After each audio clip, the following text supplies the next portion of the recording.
नमस्कार साथियों, मेरा नाम है मनीष भारती और आप देख रहे हैं संस्कृति IAS YouTube channel.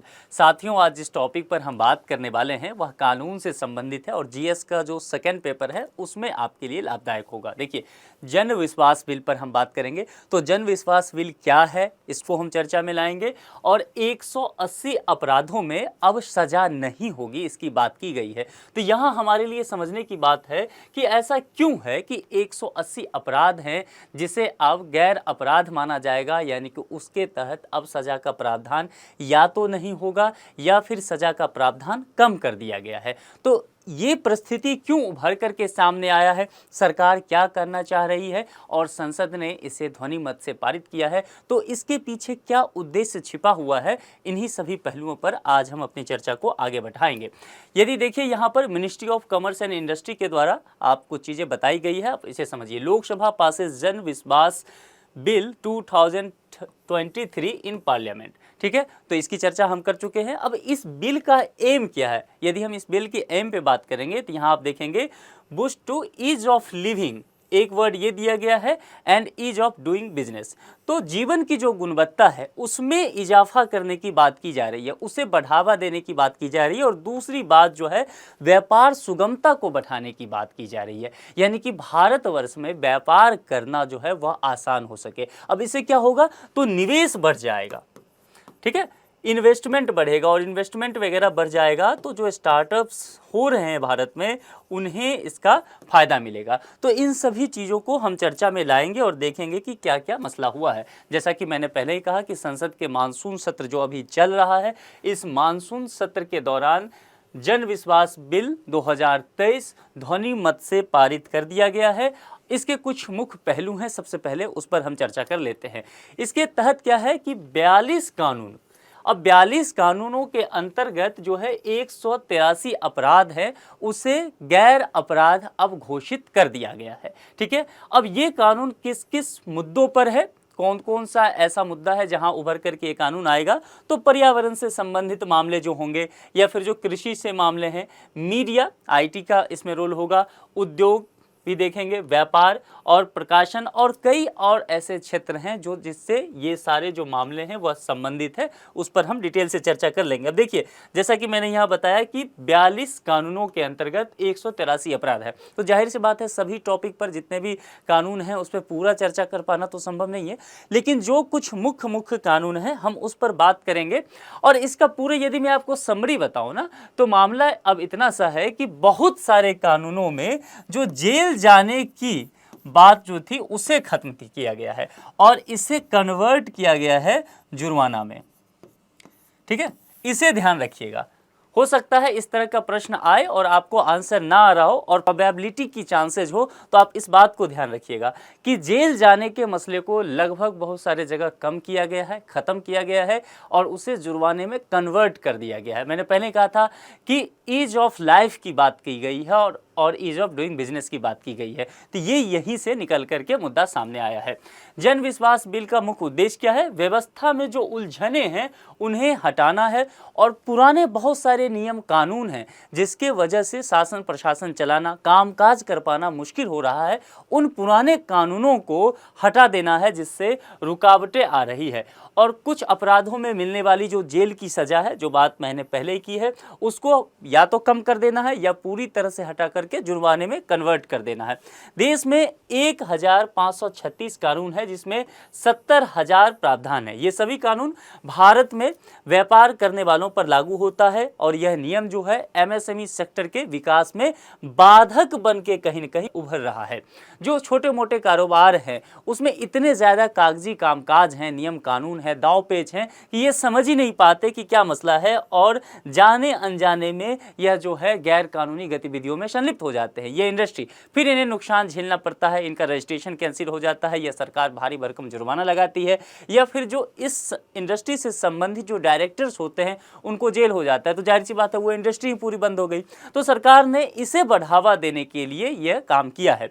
Observer research foundation की 2022 में एक रिपोर्ट आई थी और उस रिपोर्ट में कहा गया था कि जो जटिल नियम है और इससे मिलने वाली जो सज़ा होती है, इन सभी वजहों से भारत में व्यापार करना बहुत कठिन हो गया है। और अगर व्यापार करना मान लीजिए कठिन होता है तो जाहिर सी बात है जो बाहर के इन्वेस्टर हैं वो यहाँ नहीं आना चाहेंगे, या फिर जो स्टार्टअप्स हैं, हमारे देश के युवा जो स्टार्टअप करना चाहते हैं वो इन नियम कानून की वजह से भारत में स्टार्टअप ना करके विदेश की तरफ रुख कर जाएंगे। निवेश भी कम आएगा, तो जाहिर सी बात है इन सभी वजहों से हमारे यहाँ इन्वेस्टमेंट कम आएगा और रोजगार के जो अवसर हैं वह कम होंगे, बेरोजगारी दर बढ़ जाएगा और इन सभी से कहीं न कहीं मसला जुड़ करके फिर क्राइम से जुड़ जाएगा। जाहिर सी बात है जब बेरोजगारी दर बढ़ेगा तो क्राइम रेट जो है वह बढ़ जाता है, ऐसा देखा गया है।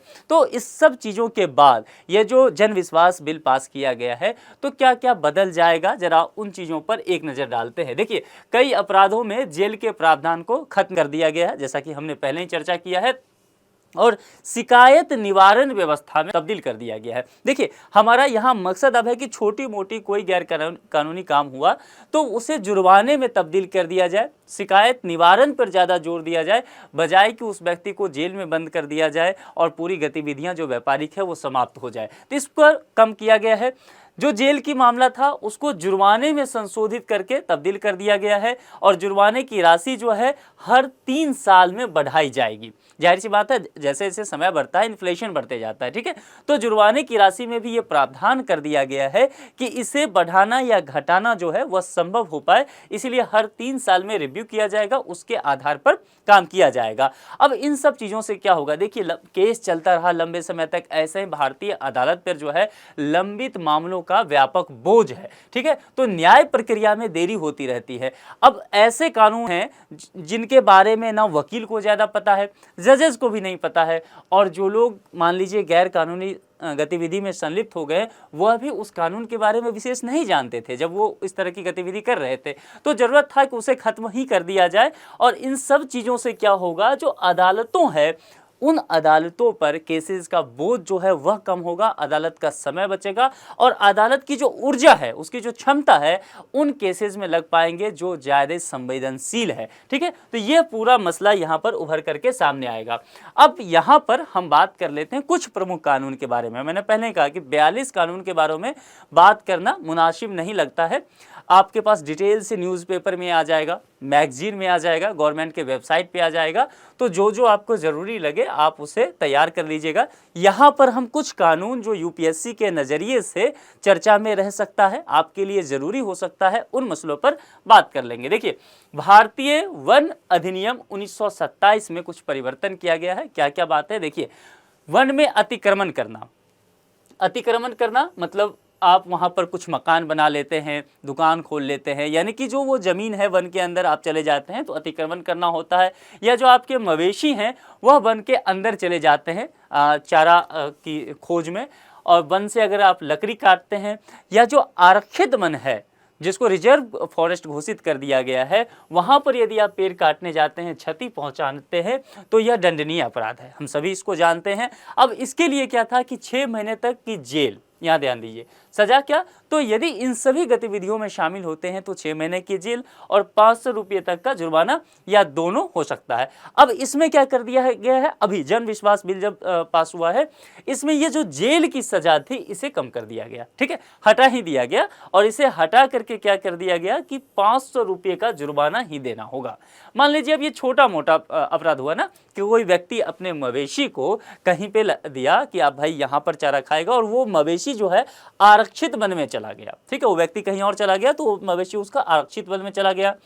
अब इस व्यक्ति को इस वजह से 6 महीने की जेल हो जाएगी। तो केस बनेगा, लंबा मुकदमा चलेगा, मामला सब, और मुद्दा बहुत ज़्यादा बड़ा तो है नहीं, तो जेल की सजा को यहाँ पर खत्म करके आप उससे एक जो है सांकेतिक रूप में जुर्माना लीजिए, ताकि अगली दफा से वह सजग सतर्क रह सके और उससे इस तरह की हरकतें ना हो। कई बार तो लोगों को पता ही नहीं होता है कि आरक्षित वन कौन सा है। जिस एरिया में वनवासी रहते हैं, यानी कि आदिवासी व्यक्ति रहते हैं, पहाड़ी लोग रहते हैं, उन्हें कई बार पता ही नहीं होता है कि कब वो आरक्षित वन में चले गए, कहाँ का पेड़ काटना उनके लिए गैर कानूनी है, ये उन्हें जानकारी ही नहीं है। और जब जानकारी नहीं है, आप जानते हैं हमारे देश में ग्रामीण क्षेत्रों पे पहाड़ी क्षेत्रों में शिक्षा का काफ़ी अभाव है, ठीक है, साक्षरता दर भी कम है, जागरूकता का भी अभाव है। अब इन अभाव की वजह से उन लोगों को यदि आप जेल में डाल देंगे तो निश्चित तौर पे उनके जीवन की जो एक गर्ममय जीवन की बात है उस पर कहीं न कहीं आघात पहुंचता है। तो कानून को जो है जीवन के सुगमता के हिसाब से भी ढालना जरूरी हो जाता है शासन प्रशासन के लिए, नीति निर्माताओं के लिए।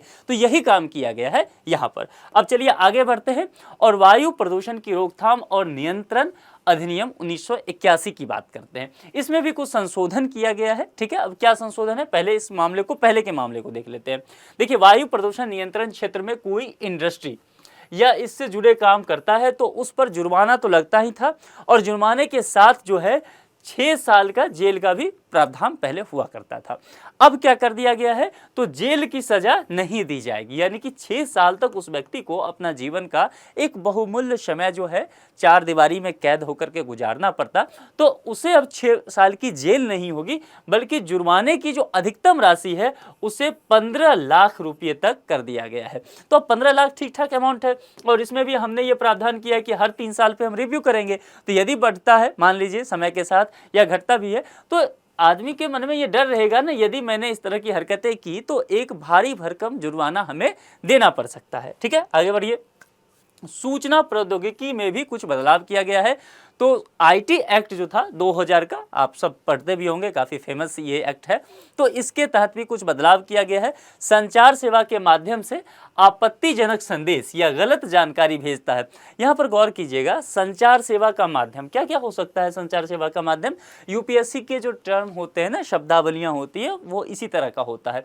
इसका मतलब हुआ कि देखिए, आप ईमेल यूज करते हैं, फेसबुक यूज करते हैं, व्हाट्सअप यूज करते हैं, टेलीग्राम यूज करते हैं, इंस्टाग्राम, तो ये सब क्या होता है, संचार सेवा का माध्यम ही तो है। फोन कॉल भी करते हैं, एसएमएस, तो ये सब चीजें। अब इसके माध्यम से यदि आपत्तिजनक संदेश, ठीक है, या कोई गलत जानकारी आप फैलाते हैं, भ्रामक जानकारी फैलाते हैं, जिससे समाज की जो ताना बाना है वह बिगड़ सकता है, सांप्रदायिक सौहार्द बिगड़ सकता है, इस कंडीशन में आपको सजा तो होगी। तो सजा क्या, तो जेल की सजा होगी, और वह 2 वर्ष जेल की सजा होगी, और साथ ही 1 लाख रुपये जुर्माने का प्रावधान भी था। अब यहाँ पर यह जब जन विश्वास बिल पास हुआ है, इसमें भी संशोधन कर दिया गया है, और जेल की सजा को खत्म कर दिया गया, और जुर्माने की राशि जो 1 लाख हुआ करती थी उसको बढ़ा करके 5 लाख रुपया निर्धारित कर दिया गया। ध्यान रखना है, 3 साल में इसमें बढ़ोतरी हो सकती है, ठीक है। अब यहाँ पर्यावरण संरक्षण अधिनियम 1986, ये भी काफी इंपॉर्टेंट है, तो इसको देख लीजिएगा, ठीक है। लगातार आप इसे पढ़ते भी होंगे इन्वायरमेंट में। इसमें भी कुछ बदलाव किया गया है। प्रदूषकों का अनजाने में गलत जगह पर डिस्चार्ज करना, यहाँ शब्द देखिए कितनी खूबसूरती से इस कानून में शब्द का इस्तेमाल किया गया है, अनजाने में। मैंने पहले ही कहा कि हमें पता ही नहीं होता है कि हम कहीं प्रदूषक होता है उसको डिस्चार्ज कर रहे होते हैं, हमें पता ही नहीं होता कि ये आरक्षित क्षेत्र है, यहाँ मत कचरा फेंको, ठीक है। अब आपको जानकारी नहीं है, जागरूकता का अभाव है, या गवर्नमेंट की तरफ से अवेयरनेस का प्रोग्राम नहीं चलाया गया है, और आप दोषी पाए गए, पता चले कि आपको 5 साल के लिए जेल में डाल दिया, तो आपको अजीब सा लगता है कि ये कानून कैसा बोझिल है। कई बार जो न्यायपालिका में लोग होते हैं या फिर जो बहस कर रहे होते हैं उन्हें भी अजीब लगता है, लेकिन ये कानून है तो उसे फॉलो करना पड़ता है। तो ये सब कानून जो अप्रासंगिक हो गया था उस पर काम करना बेहद जरूरी हो गया था। इससे पहले भी आपको ध्यान होगा 2-3 साल पहले भी प्रधानमंत्री ने बहुत सारे कानूनों को समाप्त कर दिया था, खत्म कर दिया था, ठीक है। तो उसका अगला चरण आप इसे समझ सकते हैं। तो प्रदूषकों को अनजाने में गलत जगह पर यदि डिस्चार्ज किया जाता है तो अधिनियम की धारा 7 और धारा 9 के तहत कुछ प्रावधान किए गए।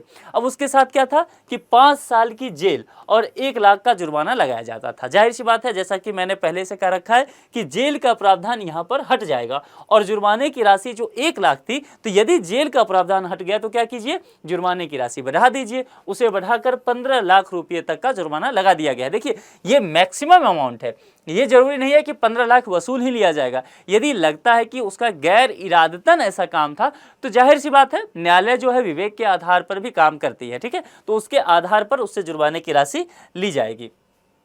अब मोटर वाहन अधिनियम 1988 में कुछ बदलाव किए गए, इस पर भी चर्चा कर लेते हैं। इसके धारा 192A के तहत परमिट के बिना, ध्यान रखना है, परमिट के बिना यदि मोटर वाहन का उपयोग कोई व्यक्ति करता है तो उसे 6 महीने तक की जेल और 10,000 रुपये तक का जुर्माना देना होता था।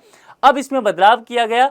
अब बदलाव में क्या है कि 6 महीने तक की जेल की सजा तो रहेगी, लेकिन जुर्माना जो है वह हटा दिया गया। अब यहाँ पर गौर करने की बात है, आपको बहुत इंटरेस्टिंग फैक्ट है। अभी तक जब हमने पर्यावरण से संबंधित मुद्दे देखे थे, आईटी का रूल देखा कि कोई गलत जानकारी या फैलाते हैं, उस समय क्या किया हमने, जेल की सज़ा ख़त्म कर दी और जुर्माने की राशि बढ़ा दी, 10 लाख 15 लाख तक बढ़ाया। जब यहाँ मोटर वाहन अधिनियम 1988 को हम पढ़ते हैं, तब हमने देखा कि जो जेल की सज़ा थी और जुर्माने की राशि थी, इसमें देखिए क्या हुआ, जुर्माने की राशि को ख़त्म कर दिया गया, लेकिन 6 महीने तक की जो जेल की सज़ा है उसे रखा गया है। इसका मतलब है यह मुद्दा जो है काफ़ी संवेदनशील है। कहने का तात्पर्य क्यों है कि यहाँ पर यह मसला जो है व्यक्ति का जीवन और मृत्यु से जुड़ा हुआ है। आपको ध्यान होगा पिछले 2-3 वर्षों में हमारे देश में लगातार ऐसे खबरें आ रही है कि रोड एक्सीडेंट बहुत हुआ है और रोड एक्सीडेंट के वजह से बहुत लोगों ने अपनी जान गंवाई है। और भारत उन देशों में सबसे अग्रणी देशों में से है जहां पर रोड एक्सीडेंट में मरने वालों की संख्या काफ़ी तादाद में होती है। तो यहाँ पर सरकार ने इस चीज़ को वरीयता दिया है, यहाँ पर इस चीज़ को, जीवन के महत्व को समझा है गवर्नमेंट ने, और इसीलिए जेल की सज़ा खत्म नहीं की है, सांकेतिक रूप से 6 महीने की जेल की सज़ा दी है। हाँ, इसमें जुर्माना नहीं वसूला है गवर्नमेंट ने, तो इस बात का ध्यान रखना है आपको। और रेल अधिनियम 1989 में इसमें क्या प्रावधान किए गए हैं, बदलाव किए गए हैं, देखिए, ट्रेन में या रेलवे स्टेशन पर बिना परमिट के भीख मांगने या सामान बेचते हुए कोई पकड़ा गया तो 1 साल का जेल और 2,000 रुपये तक का उसे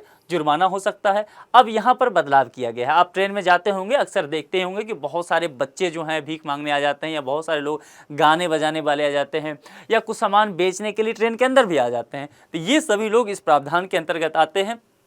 अब इसमें क्या कर दिया गया है कि अगर कोई, जैसे 1 साल का जेल था और 2,000 रुपये का जुर्माना था, अब यदि वो व्यक्ति भिखारी है तो मानवीय दृष्टिकोण से थोड़ा सा सोच के देखिए कि वो व्यक्ति परेशान है, पीड़ित है, उसको अभावग्रस्त है, तभी तो वो भीख मांगने के लिए ट्रेन पे आया होगा या प्लेटफॉर्म पे आया होगा। तो थोड़ा सा व्यवहारिक पहलू को देखा गया है इस कानून में, और जो भिखारियों के लिए है उनके लिए सज़ा के प्रावधान को पूरी तरह से इससे हटा ही दिया गया, ना कि उसमें जेल है और ना ही उसमें जुर्माना है, पूरी तरह से इसमें संशोधन कर दिया गया है। खाद्य सुरक्षा और मानक अधिनियम 2006, अच्छा इसमें ध्यान रखना है, संशोधन कर दिया गया, इसका मतलब ये नहीं है कि यहाँ पर परमिट दे दिया गया भिखारियों के लिए कि ठीक है खुलेआम तौर पर भीख मांगिए, ऐसा नहीं है।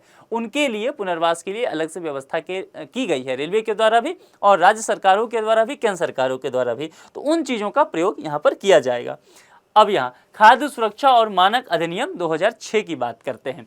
असुरक्षित भोजन की बिक्री के लिए 6 महीने तक की जेल की सजा होती है और 1 लाख रुपये तक का जुर्माना लगाया जाता है। अभी तक ऐसा होता रहा है, ठीक है। अब इसमें बदलाव क्या है, असुरक्षित भोजन की बिक्री के लिए 3 महीने से ज़्यादा की जेल की सजा नहीं हो सकती है। पहले क्या था, 6 महीने तक की जेल, अब मैक्सिमम 3 महीने का जेल हो सकता है।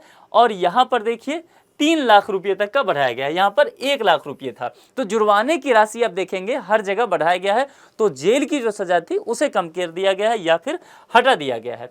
अब ये सारे मसले हमने बात कर लिए। देखिए मैं पहले ही बताया कि लगभग यहाँ पर 42 ऐसे लॉ हैं और इसके तहत 183 ऐसा मामला है जिसे अपराध से अब बाहर कर दिया गया है। तो यहाँ पर इन सबों का चर्चा, जैसा मैंने पहले ही कहा था कि करना पॉसिबल नहीं होगा, लेकिन कुछ मुख्य बातें हैं उस पर हम जरूर बातें करेंगे, विस्तार से करेंगे, जैसा कि हमने कर भी लिया है। तो मोटा मोटी जैसा मैंने पहले भी एक चीज़ बताया था, फिर से कंक्लूजन बता देता हूँ। इन सभी बातों में एक कंक्लूजन निकल के सामने आया कि जेल की सज़ा जो थी उसे जो है गवर्नमेंट ने या तो ख़त्म कर दिया है या फिर कम कर दिया है, इसे ध्यान रखिएगा। वहाँ पर जुर्माने की बात की गई, फिर जेल नहीं तो जुर्माना।